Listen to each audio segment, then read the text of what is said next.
आज हम लोग वॉइस समझेंगे।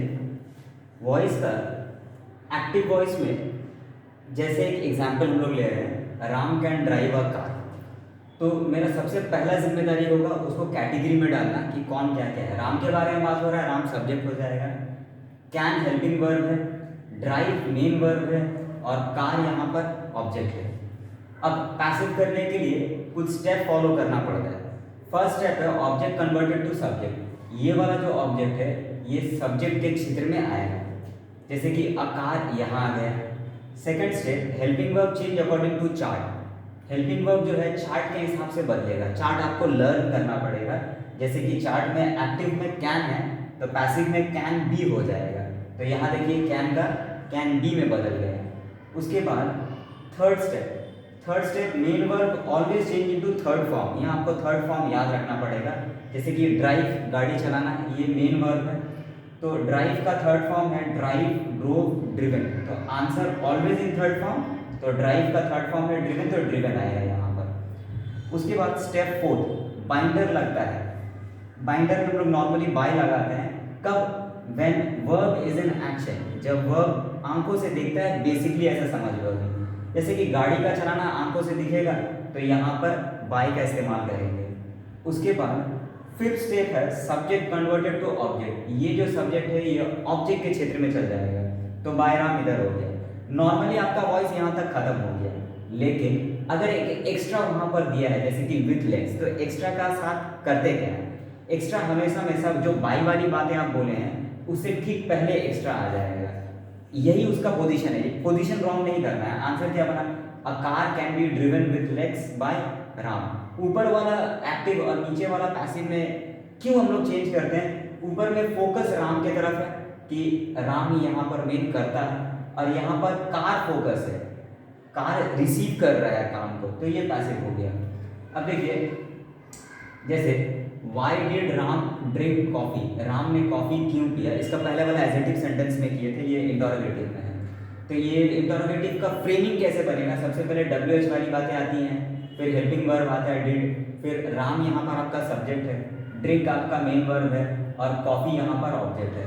तो कैटेगरी में डालने के लिए सबसे पहला स्टेप क्या है? WH xerox. जेरोक्स मतलब वो जीव का तीव कॉपी होता है, वाई जीव का तीव कॉपी हो गया, WH हु एक्सेप्शन में है, आगे बताएंगे। अब देखिए सेकंड स्टेप है helping verb change according to the chart. ये हेल्पिंग वर्ब चार्ट के हिसाब से होगा। अगेन फिर से बोले चार्ट आपको रट्टा मारना पड़ेगा। डिड का चेंजेस है वॉज या वर, ये सिंगुलर के लिए, ये प्लूरल के लिए होता है। तो यहाँ पर अभी हम डाल नहीं रहे, उसके पीछे का रीजन बता रहे हैं। थर्ड स्टेप है ऑब्जेक्ट कन्वर्टेड टू सब्जेक्ट। ये जो ऑब्जेक्ट है ये सब्जेक्ट में कन्वर्ट होगा। अब हम बता रहे हैं कि हम पहले वो डिड क्यों नहीं दिए थे, क्योंकि ये जो ऑब्जेक्ट आया, now this object is going to define whether यहाँ पर मेरा सिंगुलर लगेगा कि प्लूरल लगेगा। That coffee is going to tell, ये अगर सिंगुलर में कॉफी तो यहाँ पर वॉज, अगर यहाँ कॉफी ए जो होता नहीं, लेकिन अगर बहुवचन होता तो यहाँ पर वॉज होगा, वर्ब होता है यहाँ पर। देखिए step fourth main verb always in third form. ये जो मेन वर्ब है हमेशा थर्ड फॉर्म में होगा। हम बार बार बता रहे हैं आपको, तीनों फॉर्म रट्टा मारना पड़ेगा। जैसे कि ड्रिंक, ड्रैंक, ड्रंक, तो इसका थर्ड फॉर्म है ड्रंक, तो ये ड्रंक आपको यहाँ लिखना है उसका। उसके बाद फिफ्थ स्टेप में binder by when verb is in action. ये देखिए ड्रंक नॉर्मली आप देख सकते हैं, तो ये थोड़ा मोटा मोटी समझ लीजिए कि जो चीज़ आंखों से दिखेगा उसमें हम लोग एक्शन के लिए बाय का इस्तेमाल करेंगे, ठीक है। उसके बाद फिफ्थ स्टेप क्या है? Subject converted to object. ये जो सब्जेक्ट है ये ऑब्जेक्ट के क्षेत्र में आ जाएगा, तो बाय राम। आंसर क्या बना? Why was coffee drunk by Ram. तो इससे पहले एडजेक्टिव वाला दिखाएं, ये इंटरोगेटिव वाला दिखाएं, बहुत जल्दी से दिखा रहे हैं। उसके बाद में देखिए इंपेरेटिव सेंटेंस। इंपेरेटिव सेंटेंस जो होता है ज़्यादातर आदेशवाचक होता है, ठीक है। तो यहाँ पर इसका रूल है वर्ब का फर्स्ट फॉर्म आएगा ऑब्जेक्ट और कॉम्प्लीमेंट। ये क्वेश्चन में अगर आपको दिख जाए एक्टिव में, तो पैसिव में करने के लिए let plus object plus be plus verb का थर्ड फॉर्म, और कोई कॉम्प्लीमेंट देना होगा तो दे देंगे। Give a pen. अब देखिए ये सेंटेंस जो है ये इंपेरेटिव है, इसका इशारा क्या है? इसका पहला अक्षर जो है मेन वर्ब से स्टार्ट हो रहा है, और मेन वर्ब के बाद ऑब्जेक्ट आता है, तो यहाँ पर पेन ऑब्जेक्ट हो गया।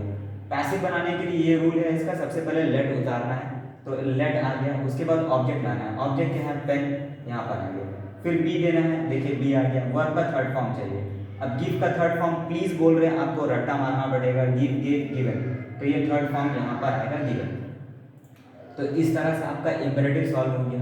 उसके बाद देखिए फॉर ऑर्डर, रिक्वेस्ट, एडवाइस, अगर ये सब एक्स्ट्रा कुछ इम्पेरेटिव में लगा रहा है तो उसके लिए you are order to, requested to, advice to, instructed to, जैसा आपका सेंस बनेगा उस सेंस के हिसाब से आपको यूज़ करना है। टू प्लस वर्ब का फर्स्ट फॉर्म, बाकी वो पुराना वाला कॉन्सेप्ट है।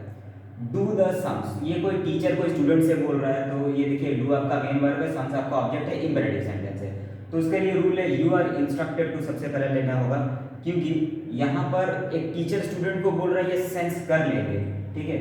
यू आर इंस्ट्रक्टेड टू लगा यहाँ पर। उसके बाद जेरोक्स, किस चीज़ का जेरोक्स होगा? क्वेश्चन का जेरोक्स। क्वेश्चन क्या है? डू द सम्स, तो यहाँ पर देखिए उसका जेरोक्स आ जाएगा, डू द सम्स। आंसर क्या बना? You are instructed to do the sums. इसमें अगर आप वो पुराना वाला हिसाब लगाइएगा तो रॉन्ग हो जाएगा, लेट वाला हिसाब, ठीक है। प्लीज गिव द पेन, तो प्लीज इस बात का इशारा है कि ये रिक्वेस्ट वाली बात हो रही है, और गिव मेन वर्ब से स्टार्ट हो रहा है तो ये इस बात का इशारा है कि ये इंपेरेटिव सेंटेंस है। तो चलिए प्लीज के लिए सबसे पहले यू आर रिक्वेस्टेड टू लिखेंगे, तो आ गया यू आर रिक्वेस्टेड टू, फिर जेरोक्स ऑफ द क्वेश्चन। तो ये देखिए प्लीज क्यों कट गया यहाँ पर, क्योंकि प्लीज का जो सेंस है वो रिक्वेस्टेड दे रहा है आपको। अगर आप बोलेंगे प्लीज एक पेन मुझे दो ना, प्लीज रिक्वेस्ट कर रहे हैं पेन दो ना, तो ये गलत सेंटेंस है। या तो प्लीज बोलो या तो रिक्वेस्ट बोलो, दोनों बोलना गलत हो जाएगा, ठीक है। एक ही सेंस बन रहा है इसलिए। गिव द पेन, अब देखिए गिव द पेन यहाँ आ जाएगा, गिव द पेन। तो आंसर क्या बना? You are requested to give the pen. तो ये इंपेरेटिव का इस तरह सॉल्व होता है, एक एडजेक्टिव दिखा है, एक इंटरोगेटिव दिखा है, बहुत जल्दी से इंपेरेटिव दिखा है। अब देखिए यूजेज ऑफ पैसिव वर्ब, सिर्फ एक्टिव पैसिव चेंज करना पर्याप्त नहीं होता, आपको उसको राइटिंग स्किल में यूज़ करना पड़ेगा कि वो उसका इस्तेमाल होता है कैसे। तो आपको दोनों सीखना है कि पैसिव का इस्तेमाल कहाँ कहाँ करेंगे और एक्टिव का इस्तेमाल कहाँ कहाँ करेंगे। तो usages of passive voice, the ability to change the active into passive is not sufficient, जो बोले थे ये पर्याप्त नहीं है कि आप एक्टिव पैसिव चेंज कर सकते हैं, बहुत तीर मार लिया ना। Must know when to use active and when to use passive. Active का इस्तेमाल कब होगा, पैसिव का इस्तेमाल कब होगा? When the doer of the action is obvious और not mentioned but it is understood, जब आपका कोई कार्य का कर्ता जो लगभग सबको पता है या समझ में आता है कि कौन किया, तो उस सेंटेंस को हमको कर्ता को लाने का कोई जरूरत नहीं है, पैसिव में हो जाएगा। एग्जाम्पल देखिए, cricketers play cricket all over the country. Cricketers पूरे देश भर में क्रिकेट खेलते हैं। अब यहाँ पर क्रिकेटर्स के बारे में बात हो रहा है तो ये सब्जेक्ट हो गया, प्ले आपका मेन वर्ब है, क्रिकेट आपका ऑब्जेक्ट है, ऑल ओवर द कंट्री को हम एक्स्ट्रा मान के चल रहे हैं। चलिए पैसिव बनाएंगे, सबसे पहले क्रिकेट इधर आ जाएगा, आ गया। प्ले देखिए आपका वर्ब है, ये प्रेजेंट टेंस है, तो प्रेजेंट के लिए V1 V5 वगैरह है तो इज नहीं तो आर, तो क्रिकेट एक है, एक के लिए यहाँ पर इज हो गया। वर्ब का थर्ड फॉर्म प्लेड, ठीक है। अब all over the country extra होता है। अब देखिए प्ले, इट इज ऑब्वियस, ये सबको पता है ये खेल क्रिकेट कौन खेलेगा, ऑब्वियसली क्रिकेटर्स लोग खेलेगा, फुटबॉलर लोग तो नहीं खेलेगा, ठीक है। इसलिए जो चीज़ सबको पता होता है वो हम लोग कभी भी बाइंडर में लाते नहीं है। मान लीजिए आप लेके अगर आ गए इस तरह से, जैसे मेरा यहाँ लिखा हुआ बाई क्रिकेटर्स इधर लेके आ गए, तो वो गलत हो गया फिर, ठीक है। तो आंसर कहाँ तक बनेगा? Cricket is played all over the country, focus है क्रिकेट पे ना कि क्रिकेटर्स पे। तो इसलिए हम लोग जब अपना फोकस जिसमें रखेंगे उस हिसाब से हम लोग को पैसिव या एक्टिव का इस्तेमाल करना पड़ेगा। इस सेंटेंस में क्रिकेट फोकस में है इसलिए पैसिव में होगा, एक्टिव में नहीं लिखेंगे ये सेंटेंस। क्रिकेट पूरे देश भर में खेला जाता है, ये सेंटेंस देखिए नॉर्मल सेंस बन रहा है यहाँ पर, ठीक है। अब एक और पैसिव का इस्तेमाल देख लेते हैं, when we do not know the doer, जब हम लोग को पता नहीं होता कि इस कार्य का कर्ता कौन है। एग्जाम्पल देख लीजिए, समवन स्टोल रोहित कार, किसी ने रोहित की गाड़ी को चुरा ली। तो देखो समवन सब्जेक्ट हो गया, स्टोल मेन वर्ब हो गया, रोहित कार ऑब्जेक्ट है। तो सबसे पहले ऑब्जेक्ट यहाँ आएगा रोहित कार। स्टोल देखेंगे वर्ब का सेकंड फॉर्म है, वॉज या वर लगेगा, तो यहाँ पर वॉज, स्टोल का थर्ड फॉर्म स्टोलन है, आपको याद होना चाहिए, ठीक है। देखिए ये चोरी कर रहा है, पता नहीं कौन चोरी कर रहा है, कोई तो किया होगा, अगर आपको पता है तो थाना में जाके बोलिएगा, ठीक है। देखिए बाय समवन, ये समवन कौन है? whom we don't know, जिसको हम लोग पता नहीं कौन है ये, ठीक है। इसलिए ये वाली बात है आपको आंसर में लेंगे नहीं और ये सेंटेंस आपका पैसिव में ही बनेगा। Rohit car was stolen, Rohit की गाड़ी चोरी हो गई, ठीक है। बस इतना बोलने से वो सेंस क्लियर हो जाता है। देखिए रोहित की गाड़ी चोरी हो गई। एक और जगह इस्तेमाल होता है, when the person or thing acted upon or the action is more important, जब आपका काम ज़्यादा इंपॉर्टेंट है ना कि जो कर रहा है वो, ठीक है। then the doer, when the doer is not relevant। देखिए body builder organise a blood donation camp, हम लोग का पहाड़ में जितना बॉडी बिल्डर वो लोग का खून ज़्यादा हो गया तो वो लोग ब्लड डोनेशन कैंप ऑर्गेनाइज कर रहे हैं। पहलवानों ने एक रक्तदान शिविर आयोजित किया, तो बॉडी बिल्डर यहाँ पर करता है, सब्जेक्ट है कि ऑर्गेनाइज करना काम है, और ब्लड डोनेशन कैंप ऑब्जेक्ट है। चलिए पैसिव अगर बनाते हैं तो सबसे पहले ब्लड डोनेशन कैंप किधर आएगा, ऑर्गेनाइज आपका पास्ट टेंस है तो उसके लिए एक के लिए क्या हो जाएगा वॉज ऑर्गेनाइज, ठीक है। अब ये जो देखिए ऑर्गेनाइज है महत्वपूर्ण नहीं है कि इसको ऑर्गेनाइज ये बॉडी बिल्डर कर रहा है। अब बॉडी बिल्डर करे, दुबला पतला आदमी लोग करे जिसका खून नहीं, कोई भी करे, पर खून आने से मतलब है, ठीक है। देखो तो यहाँ पर बाय बॉडी बिल्डर्स यहाँ पर अगर आप ले रहे हैं तो उसका कोई जरूरत नहीं है, क्योंकि ज़रूरत है ब्लड डोनेशन कैंप का सेंस क्रिएट करना कि ये कैंप हो रहा है, वो ज़्यादा इंपॉर्टेंट है ना कि कौन कर रहा है। तो ये सेंटेंस आपको पैसिव में बनाना है। तो जो भी सेंटेंस को आपको किस में रखना है, फोकस आपको अगर ऑब्जेक्ट में रखना है तो काम में रखना है तो आप उसको पैसिव में बना सकते हैं। एक रक्तदान शिविर आयोजित किया गया, ये ठीक है। यूजेस ऑफ एक्टिव वॉइस, अब हम देखेंगे एक्टिव वॉइस का प्रयोग कहाँ कहाँ होगा।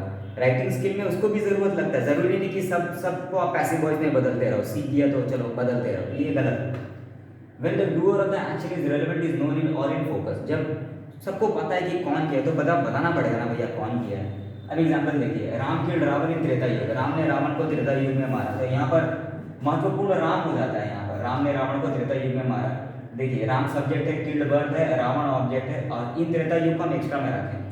पैसिव बनाने के लिए सबसे पहले ऑब्जेक्ट इधर लाया रावण, किल्ड पास्ट टेंस है, पास्ट टेंस के लिए वॉज लग जाएगा, वॉज किल्ड, एक्स्ट्रा उतरा इन त्रेता युग, ठीक है, बाय रावण। अब आपका सवाल होगा sir what is wrong in this, इसमें प्रॉब्लम क्या है आपको, आप क्यों बोल रहे हैं इसी में लिखने के लिए? क्योंकि ये काम जो कौन कर रहा है वो हम लोग को पता है और हम लोग उसको महत्व ज़्यादा देना चाहते हैं कि हाँ भैया राम का थोड़ा नाम हो जाए वहाँ पर। तो राम किल्ड रावण, ये वाला सेंटेंस, ऐसे सेंटेंस जिसमें वर्ब को ही आपको कर्ता को ही फोकस में रखना है तो एक्टिव में रखना है। लेकिन अगर आप ये बोलते हैं Ravan was killed in Treta Yug, तो यहाँ पर फोकस पूरा रावण पे आके खड़ा हो गया, तो रावण ज़्यादा महत्वपूर्ण हो गया, जो कि इंपॉर्टेंट नहीं है। रावण राम द्वारा त्रेता युग में मारा गया, क्या जरूरत है ऐसा बोलने का, यहाँ राम इन फोकस है, ठीक है। तो इसलिए ये जो रावण राम द्वारा मारा गया है इसको हम लोग हटा दिए वहाँ पर से, और आंसर ऐसे ही आप लोग राइटिंग स्किल में लिखिएगा। यूजेस ऑफ एक्टिव वॉइस और कहाँ कहाँ होता है, देखो when there is no direct object, जब आपका कोई सेंटेंस में ना ऑब्जेक्ट दिया नहीं रहेगा।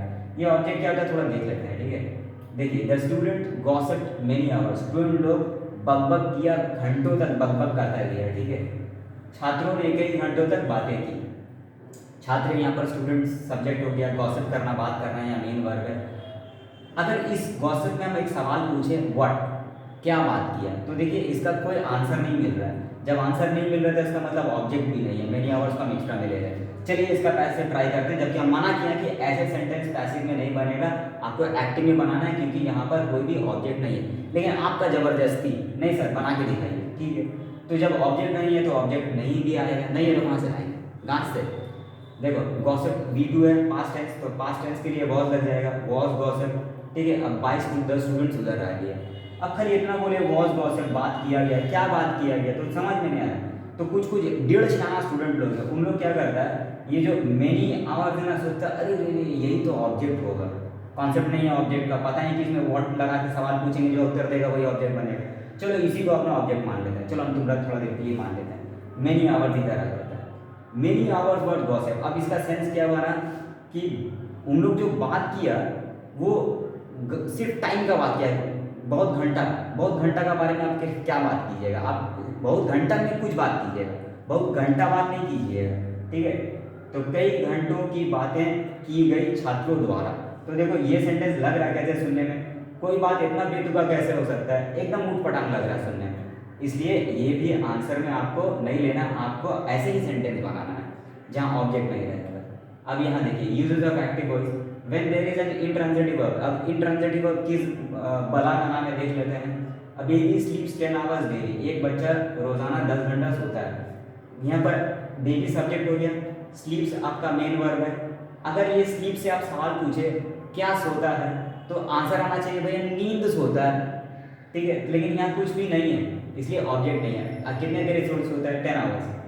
यहाँ सोने का काम बच्चे तक ही सीमित है, कोई ऑब्जेक्ट में ट्रांसफर नहीं हो रहा है। ये इंट्रांजिटिव इसलिए है क्योंकि ये बच्चा जो सो रहा है ये काम इसी को प्रभावित कर रहा है और किसी को छू नहीं रहा है। जैसे हम आपको गट्टा मारेंगे तो आपका सर में आलू हो जाएगा, तो वो तो ट्रांसफर हो गया आलू, लेकिन यहाँ पर देखिए कोई ट्रांसफरेशन नहीं हो रहा है। इसलिए ऐसे सेंटेंस जिसका वर्ब कोई ऑब्जेक्ट में ट्रांसफर नहीं होगा उसका भी कभी पैसिव नहीं बनेगा। क्योंकि ये ऑब्जेक्ट को अगर हमको लाना है तो है नहीं तो किसको लेके आएंगे, एक स्लीप्स देखिए, ये आपका प्रेजेंट टेंस है। प्रेजेंट टेंस में जबरदस्ती अगर ई स्लेप्ट ले भी है तो बाय अ बेबी, सोया गया बेबी द्वारा क्या। तो देखो 10 आवर्स को भी अगर 1.5 पंक्ति करके यहाँ पर लाया गया, 10 आवर्स डेली स्लीप, 10 घंटा, देखो 10 घंटे रोजाना सोया गया एक बच्चे द्वारा। ये क्या सेंस बन रहा है, ये कोई सेंस नहीं बन रहा है, इसलिए जब सेंस नहीं बन रहा तो इसको अंधेरा में रहने दो, ठीक है। और इसी तरह आपको अपना इंट्रांसिटिव वर्ब का पैसिव एक्टिव में लिखना है।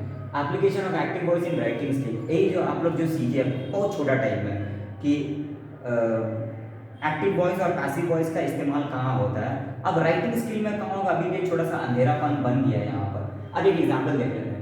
Right a letter to the editor of a local newspaper complaining about the irregular clearance of garbage in your area. आपका मोहल्ला में कूड़ा कचरा ठीक से साफ नहीं हो रहा है, नगर पालिका को चिट्ठी लिखिए। मान लो उस चिट्ठी में किस तरह से अपना एक्टिव का इस्तेमाल कीजिएगा। जैसे पॉइंट्स है, सफाई वाले अनियमित है, मतलब जो साफ करने आते हैं वहाँ पर स्वीपर्स लोग रेगुलर नहीं आते हैं। ये आपका मन में एक पॉइंट आया, अब इस पॉइंट को लिखना कैसे करके, इस पॉइंट को आपको एक्टिव में ही लिखना पड़ेगा, क्योंकि यहाँ पर फोकस किसको आप देना चाह रहे हैं। देखिए सफाई करने वाले को, ठीक है, नियमित रूप से फेंके गए कचरे को साफ नहीं करते हैं। ये आपका सेंटेंस बना, पॉइंट ऐसा क्रिएट कीजिएगा, सेंटेंस ऐसा क्रिएट कीजिएगा मन में, खास करके हिंदी मीडियम का स्टूडेंट लोग मन में हिंदी में क्रिएट करके फिर इंग्लिश में ट्रांसलेट कीजिएगा। सफाई करने वाले नियमित रूप से फेंके गए कचरे को साफ नहीं करते, ठीक है। अब इसका इंग्लिश में अगर बनेगा तो एक्टिव में कैसे बनेगा देख लीजिए।